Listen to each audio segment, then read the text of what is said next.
Welcome to सूरज के edu hub channel. सूरज के edu hub channel में आपका स्वागत है। आज हम लोग आपका जीएसटी रजिस्ट्रेशन पढ़ने वाले हैं, ठीक है। तो जिसमें से जीएसटी रजिस्ट्रेशन कैसे किया जाता है, ठीक है, ये सब हम लोग सीखेंगे। तो सबसे पहले हम लोग क्या करेंगे, आप अपना टॉपिक आप लोग बनाइए जिसमें लिखिएगा आप लोग जीएसटी रजिस्ट्रेशन, ठीक है। लिख लिए? जी लिखिए। देन आपको एक फर्स्ट पॉइंट बनाना है, गो टू जीएसटी पोर्टल और स्लैश, ठीक है, www.gst.gov.in। लिख लिए? लिखिए। अच्छा, टैक्स कितने प्रकार के होते हैं? टैक्स 4 प्रकार के सर, जो बताए थे, आईजीएसटी, एसजीएसटी सर। मैंने आपसे क्या पूछा? टैक्स कितने प्रकार के होते हैं? जीएसटी कितने प्रकार के होते हैं वो पूछा क्या? No sir. नहीं। तो टैक्स आपके दो प्रकार के होते हैं, ठीक है। कौन कौन से टैक्स? एक डायरेक्ट टैक्स और एक इनडायरेक्ट टैक्स। डायरेक्ट टैक्स क्या होता है? डायरेक्ट टैक्स वो होता है जो कि हम लोग इंडिविजुअली देते हैं, ठीक है। इंडिविजुअली देते हैं ना, जैसे कि एग्जांपल, डायरेक्ट टैक्स जैसे कोई चीज का चालान वालान हो गया। हम टैक्स का बात कर रहे हैं, आप चालान का बात कर रहे हैं। एक सेकंड, आप क्या कर रहे हो? आप पढ़ रहे हो या फिर लिख रहे हो? आप ही ना बोले सर लिखने के लिए। हाँ तो अभी हम नहीं मतलब वो गो टू जीएसटी पोर्टल। हाँ तो वो हो चुका, हम आपसे पूछे तभी ना आप बोले हाँ, तभी ना हम आगे बढ़े हैं। बंद कीजिए लिखना। तो मैंने आपसे पूछा क्या कि टैक्स कितने प्रकार के होते हैं, डायरेक्ट टैक्स और इनडायरेक्ट टैक्स। तो यहाँ पे टैक्स में डायरेक्ट टैक्स वो होता है जो कि हम लोग इंडिविजुअल पर्सनल भरते हैं। तो वो क्या हो सकता है डायरेक्ट टैक्स, पता है? No sir. नहीं। डायरेक्ट टैक्स जैसे कि सबसे इसका बेस्ट एग्जांपल है आपका इनकम टैक्स। आप इनकम टैक्स भरते हो? नो सर, नहीं। क्यों? मेरा इनकम ही नहीं है। इनकम नहीं है। आप ट्यूशन नहीं पढ़ाते हो? No sir. ट्यूशन नहीं पढ़ाते हो?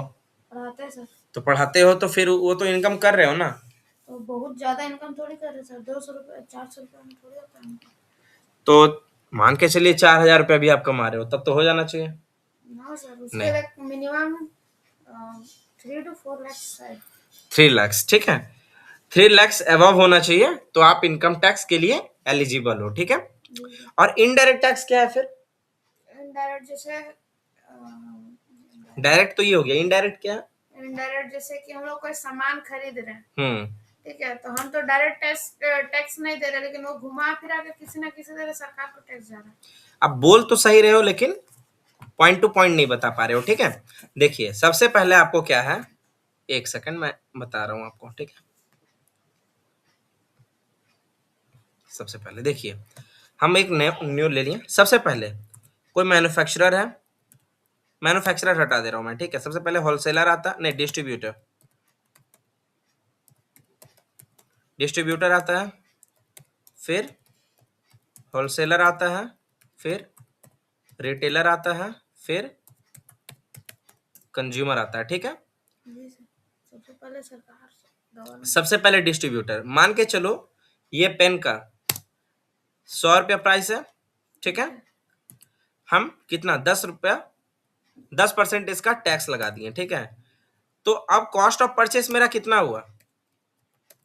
कॉस्ट ऑफ परचेस नहीं, कॉस्ट ऑफ परचेस जो हुआ वो आपका 100 ही हुआ है, ठीक है। ये +10 जो है ये क्या है? जीएसटी है। तो अब जो है, अब ये जो बेचेगा, ये जो सेल करेगा वो कितने में सेल करेगा? 110 में। चलिए 110 में सेल किया। अब क्या हुआ, अब ये जीएसटी तो दे दिया था डिस्ट्रीब्यूटर 10 रुपया, अब ये भी तो जीएसटी देगा। जी सर। तो क्या होगा, ये जीएसटी कितना का देगा? चलिए इसको 110 रुपया में, मतलब ये 10, अच्छा ये टोटल जो हुआ इन दोनों के बीच में डिस्ट्रीब्यूटर और होलसेलर में कितना का प्रॉफिट हुआ है? 100 रुपया का डिस्ट्रीब्यूटर था, मतलब 100 रुपया का पेन था और 10 रुपया जीएसटी था, ठीक है। होलसेलर जो है, होलसेलर को बेचा 110 रुपए में, तो आपका डिस्ट्रीब्यूटर का कितना प्रॉफिट हुआ है? डिस्ट्रीब्यूटर को प्रॉफिट कहाँ हुआ सर? कैसे? वो तो 100 रुपया में सामान खरीदा, हाँ 10 रुपया उसको टैक्स लगा, हाँ, तो 110 में बेच दिया ना, तो उसको प्रॉफिट नहीं हुआ है? प्रॉफिट कहाँ हुआ? ठीक है, प्रॉफिट हुआ है, ठीक है। मैंने क्या कहा था, कॉस्ट ऑफ परचेस कितना है? 100 रुपये। 100 रुपया। ये बेचा कितना में? 110 में। इसको जो जीएसटी लगा था वो तो दे दिया गवर्नमेंट को। चलिए हम गवर्नमेंट यहाँ पे ले लेते हैं, ठीक है। उससे क्या होगा आपको समझ में आएगा। वेट, गवर्नमेंट जीएसटी, ठीक है। इसका 10 रुपये, ये 10 रुपया जो है ये दे चुका है गवर्नमेंट को, ठीक है। अब ये क्या किया, अब ये जो है डिस्ट्रीब्यूटर, ठीक है, ये इससे कितना लेगा, 10% टैक्स लेगा। तो 110 का 10% कितना हुआ, 11 रुपया, ठीक है। अब ये क्या करेगा, ये 11 रुपया किसको देगा, डिस्ट्रीब्यूटर को देगा, जी सर। डिस्ट्रीब्यूटर को देगा। तो अब इसका कितना हो गया, इक्वल टू 11 रुपये मिला। तो ये 10 रुपया क्या हो गया, ये तो दे दिया था ना गवर्नमेंट को, ये खत्म हो गया। अब इसके पास 1 रुपया एक्स्ट्रा आया है। हाँ। तो अब ये क्या करेगा, 1 रुपया रखेगा नहीं। अब ये 10 रुपया तो अपना रख लिया, प्लस 1 रुपया हो गया। अब कितना गया जीएसटी होलसेलर तक में, 11 रुपया, ठीक है। ये इसका जीएसटी इस पे हो गया, मतलब ये जीएसटी दिया क्या डिस्ट्रीब्यूटर, नहीं ना दिया। होलसेलर दिया क्या, दिया है अभी फिलहाल के लिए। अब होलसेलर जो है अब बेचेगा रिटेलर को, ठीक है, मान के चलो 120 रुपया में। अब ये जीएसटी कितना लेगा, 12 रुपया जीएसटी लेगा, 10% मान के चलो, ठीक है। अब ये 12 रुपया है।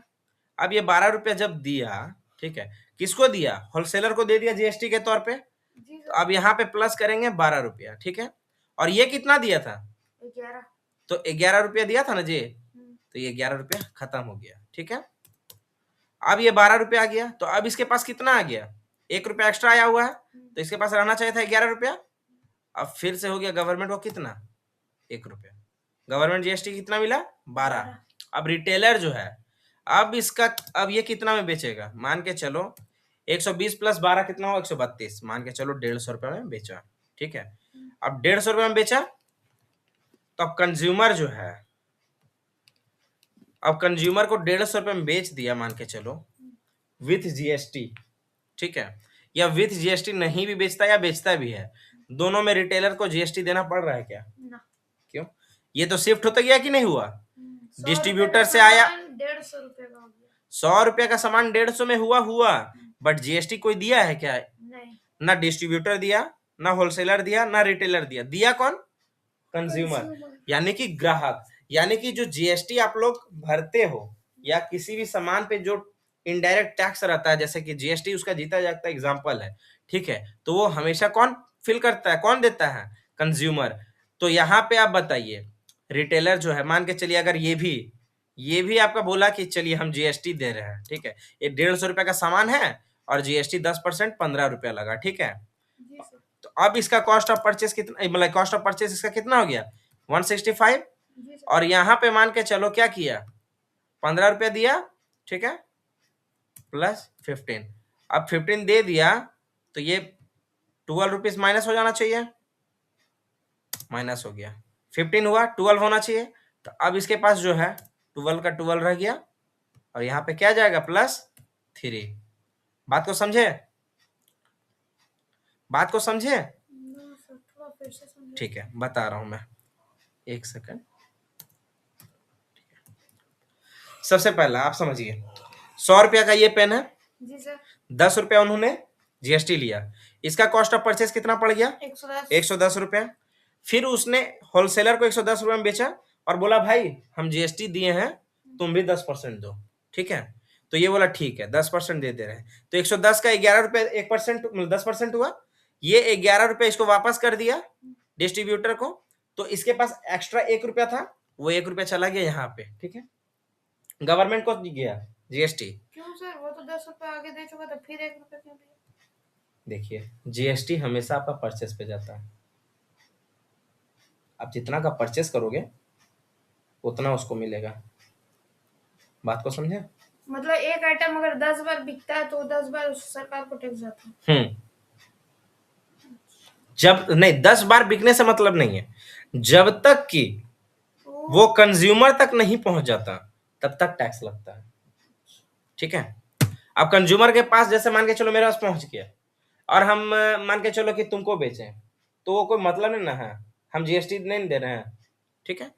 तो उस समय जैसे जहां तक जीएसटी रजिस्टर्ड, हाँ को सारा कुछ समझा रहा है, अभी इतना समझ में आया कि नहीं आया, वो बताइए कि जैसे आप बोलिए सर देखिए अगर ये कंज्यूमर कितना दिया है अभी तक में 165 नहीं जीएसटी कितना दिया है 15 15 10 11 12 3 15 3 15 बात को समझे किस तरह डिवाइड होते हुए आया 15 रुपया और यहाँ पर भी देखिए गवर्नमेंट को जीएसटी कितना गया है 15 रुपया गया कि नहीं गया तो यहाँ पे कुछ भी हुआ डिस्ट्रीब्यूटर को देना पड़ा था क्या नहीं शिफ्ट होता गया ना distributor to wholesaler to retailer to consumer तो यहाँ पे आपको ये चीज समझ में आया आया समझ में आपको हाँ सर ठीक है तो आपको अब यहाँ तक आपको समझ में आ गया है तो हम फिर नेक्स्ट टॉपिक आपको नेक्स्ट क्लास पढ़ाएंगे थैंक यू सो मच